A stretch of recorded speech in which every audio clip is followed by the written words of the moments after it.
Alright, YouTube, so I wanted to talk about this because it's actually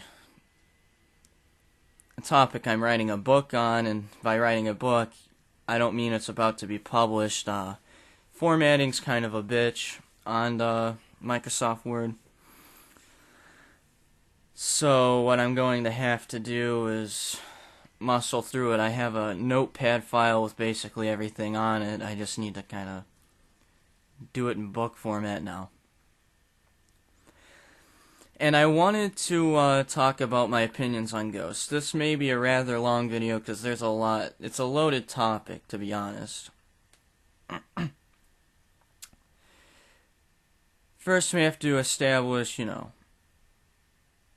what is a ghost?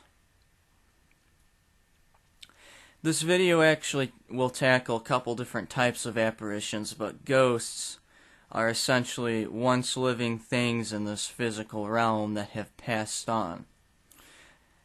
That isn't to say that's the literal soul of a person who's died, because I don't think that's the case. But I would like to get into some of the other theories on what a ghost is. First is actually that itself. People believe that a ghost is a sentient being that was once living. And I don't subscribe to this theory. A lot of people also like to think that a ghost is the soul of a person, but it's awaiting reincarnation. They think it aims wanders aimlessly. And then when the time comes, it just kind of reincarnates itself. And some people seem to think it's in a state of purgatory.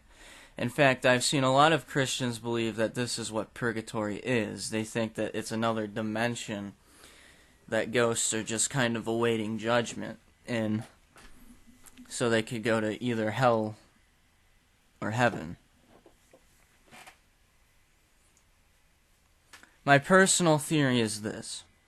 I don't believe ghosts to be a sentient being. In fact, what I believe ghosts to be is kind of a byproduct, a waste product, if you will, of one's physical life.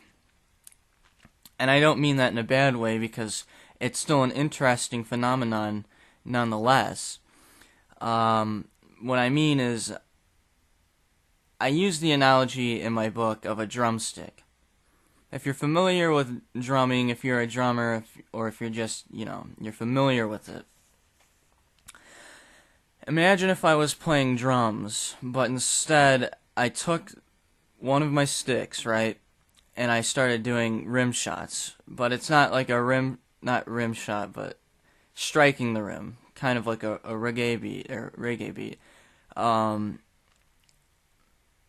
But instead of doing it gently, I just kept smacking the fuck out of my stick on this metal lid. And eventually, with me doing this until a piece of it splinters off, you would see a splinter fly off of the stick and land on the floor. Now you look at it and you say, well, that's useless, and that you can't use that anymore, and you would just see it as a waste product, really. You would recognize that this once came from something that was useful, but you realize that in itself is sort of is useless.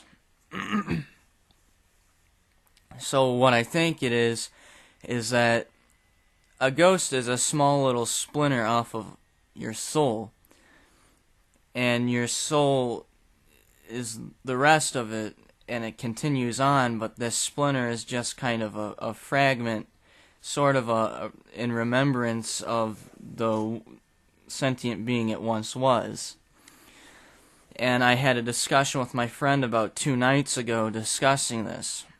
And she asked, well, what does a ghost do? What would you think a ghost does? Or what do you think a ghost is? I was like, well, I think it's not sentient. I think it's kind of a waste product of life. And what a ghost does, I have another analogy in the book. It's basically, imagine if I were playing you a movie on a VHS tape, right? And some that might sound aged to some of my viewers. I don't know. I don't know if there's any young people on this video.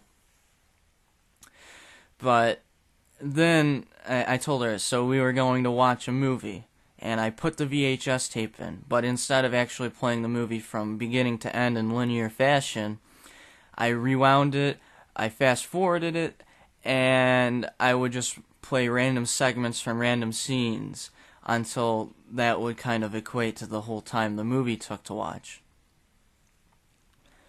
Basically, I think, and this is common with people whose spouses have moved on, they say that the ghost, or what they claim to be the ghost of their former marital partner, will turn on the TV at exactly the same time or within a small frame of time every day, or the door will open around the time this person would come home from work.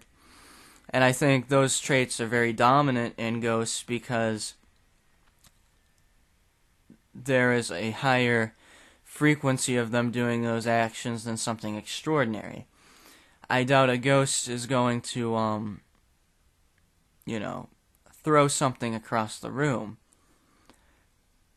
What is more likely to happen is you might see, like, if they had a recliner chair, the chair reclining at the same time every night, or the door opening as if they were coming home from work. So it would kind of also repeat its very established habits. Another thing is ghosts where people may have died, or people may have spent a great deal, something that may have been emotionally tolling or a threat to their life, where a ghost establishes itself. There's a legend in a town named Griffith, not too far from me, where a man basically finds a woman on the side of the road. She asks if he would be willing to drive her home. I believe that's how it goes. And then halfway through the ride, she vanishes. She's a ghost. That road is closed down because so many people kept trying to find this ghost and pick her up. It literally, the city of Griffith closed the road down years ago. And I think legend has it that she died in a car crash there. But I think that so many ghosts inhabit, if they didn't die peacefully or they died suddenly, they will plant themselves in the area that they died because that's such a strong mental link to what happened. There's something significant about that place.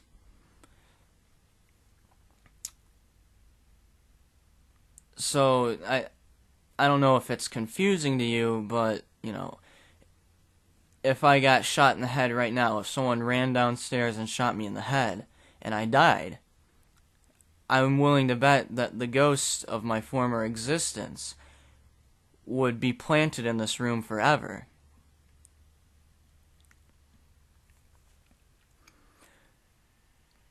Another thing is things that are not ghosts. Sadly, orbs are not ghosts.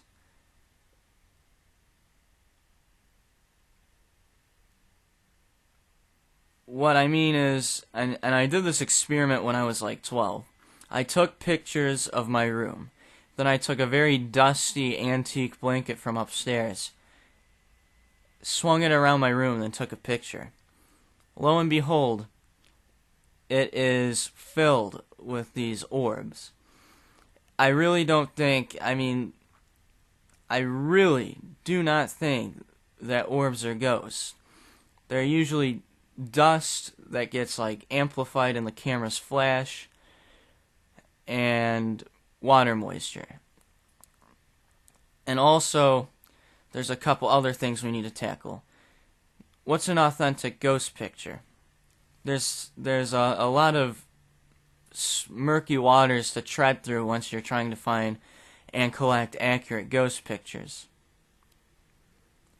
because someone might be smoking and they're amateur ghost hunters and they'll smoke and they'll blow out the drag of their cigarette and someone else takes a picture and it catches the edge of that and they think they have a ghost when they go back home.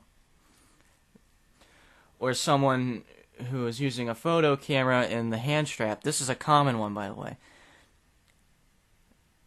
And they'll snap and they'll think that this thing looks like a ghost, but upon further investigation, it just looks like a camera hand strap that's discolored because of a flash from the camera.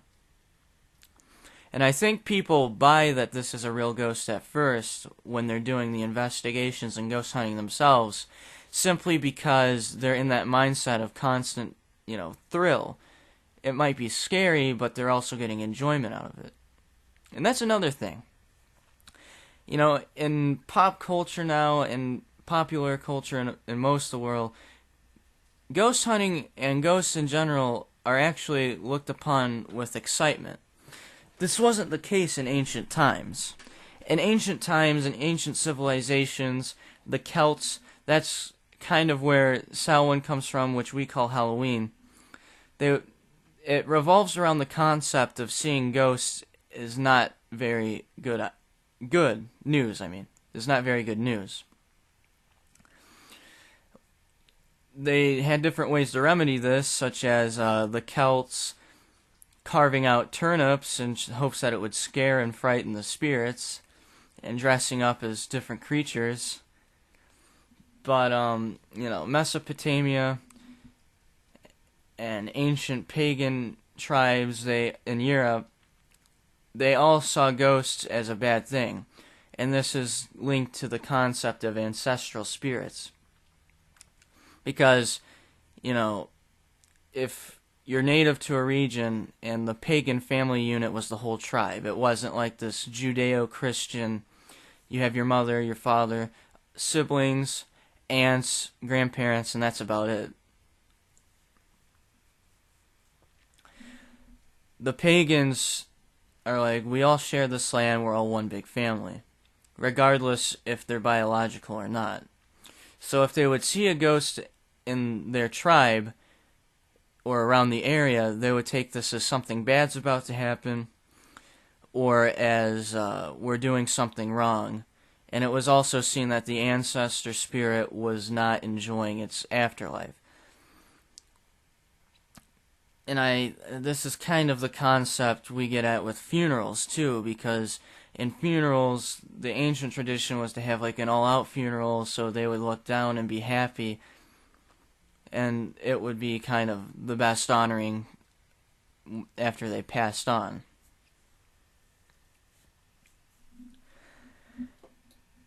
So that's ghosts. Ghosts are just simply once physical living things, I believe to be waste products of once physical life in this dimension. There's a couple other things my book tells of. One thing is shadow people, and had I not seen a shadow person in real life once, and I've had plenty of paranormal experiences, and I think it's because of my blood. It's just in my blood. All of my ancestors have had some ties to the occult at one point or another. A couple very notable occultists, and even one that was an occultist and an astrologer, and maybe that's where I kind of get the obsession of it, not obsession, but the interest from astrology from. I had a ancestor that was hired by the Nazi regime because his predictions would always come true. He actually told Hitler that there was going to be an assassination attempt in his life on the exact day that it happened. Hitler left 2 hours before this building exploded. If you've ever heard of I believe it's the Berlin Beer Hall bombing, my ancestor had warned Adolf Hitler about this. I believe like 2 weeks before it happened too. So the other thing is shadow people. I kind of got off topic. I When I originally saw this, before I had the experience with one, I had chalked it up to urban folklore. But then it happened. And I have like an 11-minute video I'll link in the description of me talking about my experience with a shadow person. I believe it tried to harm me in some way. It did something to me where it paralyzed me. I was able to break this paralysis though, and this seems to be a common trend with a lot of these reportings.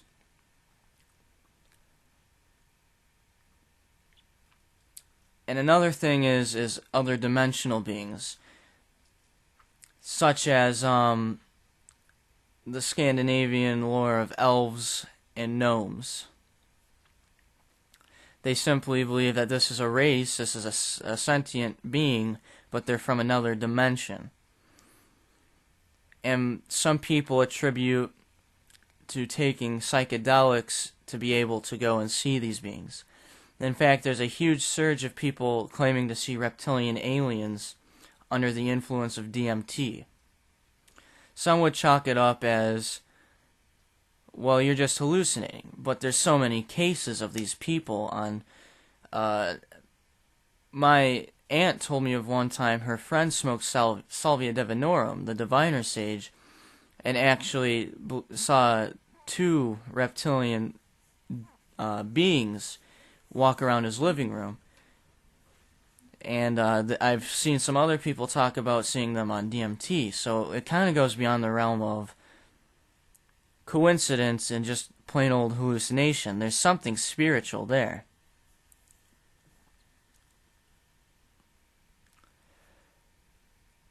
But that's the same thing I believe with ghosts too. I believe they operate on a different dimension, or a different frequency, my bad. I don't see it as like dimensions. I see it more as a frequency type deal. There could be another civilization on a couple frequencies above us, and we'll never know, and they'll never know about us. But I believe that's the thing with ghosts. If I was on the radio, 95 point whatever FM, and I just kept driving until the signal started fading, you would hear the audio from the different radio station as I approach their radius. So there's a clash between these two frequencies. That's kind of how I feel about ghosts. I believe they're on like a different frequency than us, except sometimes there's a little glitch in the system where they kind of tear through a rift and are visible in our space. Same with shadow people, and same with elves and gnomes and all that good stuff. And that's basically my long discussion on the paranormal. My book should be sometime, I can't say when it will be out, but it should be out within the next 6 to 9 months. Peace out, YouTube. And I have other videos on the occult and such, so if you want to check them out, check them out.